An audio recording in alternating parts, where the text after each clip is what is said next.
2 Timóteo capítulo 2 e o versículo de número 12, nós aprendemos algo sobre isso também, onde Paulo diz que se sofrermos ou se sofremos, também com ele reinaremos. Se o negarmos, também ele nos negará. Se formos infiéis, ele permanece fiel, não pode negar a si mesmo. Se sofremos, também com ele reinaremos. Em todas as épocas, crentes fiéis ao Senhor Jesus Cristo têm sofrido uma medida de provação ou aflição de uma forma ou outra. Mas, queridos, se não há em nossas vidas dificuldades de nenhum tipo ou natureza, nem pressões várias, porque nós desejamos testemunhar do Senhor Jesus Cristo e permanecermos limpos deste mundo, mas se não há provações, antagonismo em nossa volta contra nós, dificuldades várias, então algo está errado. Isso sugere, talvez, se esse é o caso de um crente, que a vida desse crente não é uma vida de profunda dedicação espiritual à grande comissão do Senhor Jesus Cristo de levar o seu Evangelho a toda parte. E não há uma dedicação profunda, ardil pela santificação. Porque no momento em que nós nos levantamos conscientes para falar do Senhor Jesus Cristo, Satanás haverá de resistir à nossa palavra e o nosso testemunho. E assim nós enfrentaremos atritos, fricções e várias dificuldades, seja no meio familiar, no local de trabalho, na universidade, onde quer que seja. Assim, para vivermos nesse mundo e nos mantermos fiéis ao Senhor e santos em nosso comportamento e atitude, é natural que haja picuinhas, críticas, perseguições, difamações e coisas de todos os tipos. Nós não estamos isentos ou livres dessas coisas. Assim, meu querido, se você não observa estas coisas em tua vida, alguma coisa está errada. Ou talvez você ainda não nasceu de novo de fato, e deixe-me exortar a respeito disso. E tudo que existe é uma mera vida religiosa. Ou talvez, como um crente em Jesus Cristo, você está dormindo no uniforme.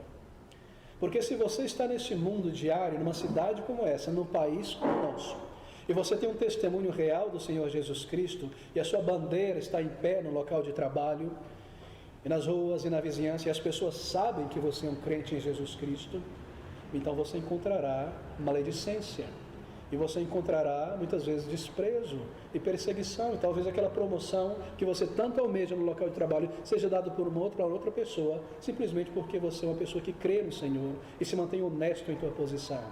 Bem, nós precisamos sempre fazer uma avaliação do nosso estado espiritual neste mundo. Se não há essas pressões, se não há dificuldades em nosso testemunho, é porque talvez nós não estejamos vivendo uma vida verdadeiramente de profunda dedicação ao chamado e ao comando do Senhor de influenciar a nossa cultura com o Evangelho e de alcançar almas para Cristo.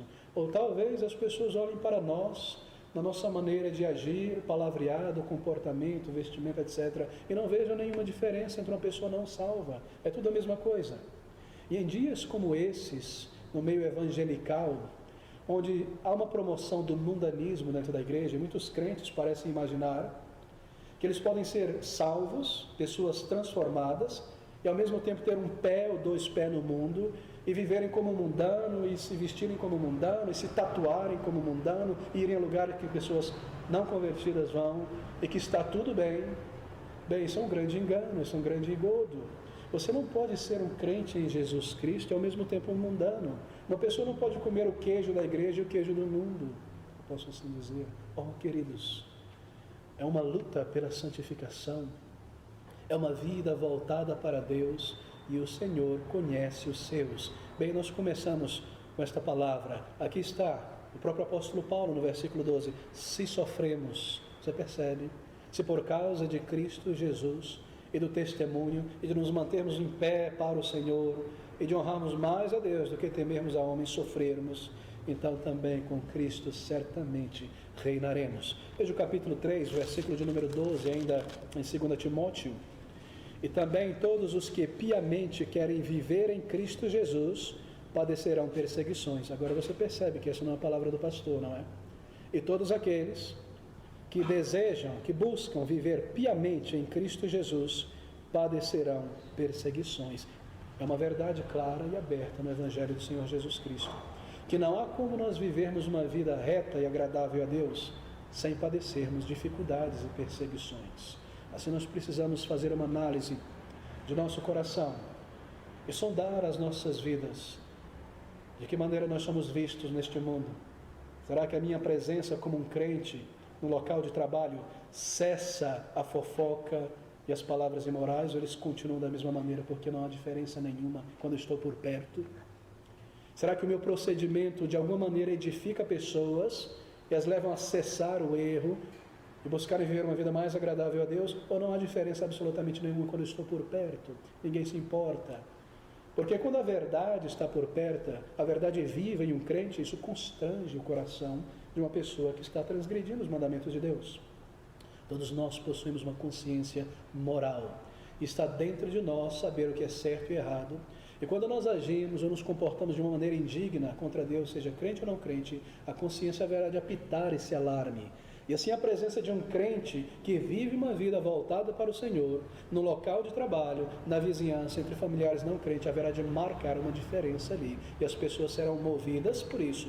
Ou elas falarão mal de você, por não te aceitarem, por quererem viver no seu erro, ou elas perceberão a natureza de uma pessoa transformada por Deus. Mas essa é uma verdade clara, que nós vemos aqui nessas palavras, logo de início, no versículo de número 12. E também todos os que piamente querem viver em Cristo Jesus padecerão perseguições. Palavras tão sérias. Filipenses capítulo 1, versículo 29, o último texto ainda nessa introdução. Filipenses 1, 29, porque, veja agora, algo que nos foi dado no mesmo pacote da salvação. Porque a vós vos foi concedido em relação a Cristo, não somente crer nele, como também padecer por ele. Você já parou para pensar sobre esse versículo? Que te foi dado da parte de Deus a dádiva do arrependimento e da fé, e nesse pacote da salvação te foi dado também ser perseguido por Cristo e sofrer por ele. E se você parar para pensar sobre isso, você perceberá que isso é algo tremendo e um privilégio. Apenas se lembre dos apóstolos sendo chicoteados, surrados pelo sinédrio e saindo dali sangrando e regozijando no Senhor por terem sido encontrados dignos de sofrerem por Cristo Jesus. Amigos, essa é uma verdade contínua na vida cristã. Há um tipo de evangelho e cristianismo que se espalha por toda parte, que tem diluído estas verdades e colocado para fora da vida cristã. Mas aqui nós a encontramos, porque o discípulo não é maior do que o mestre. E se essas provações, e se desprezo, e se antagonismo foi enfrentado pelo nosso mestre, então nós haveremos de passar por isso também.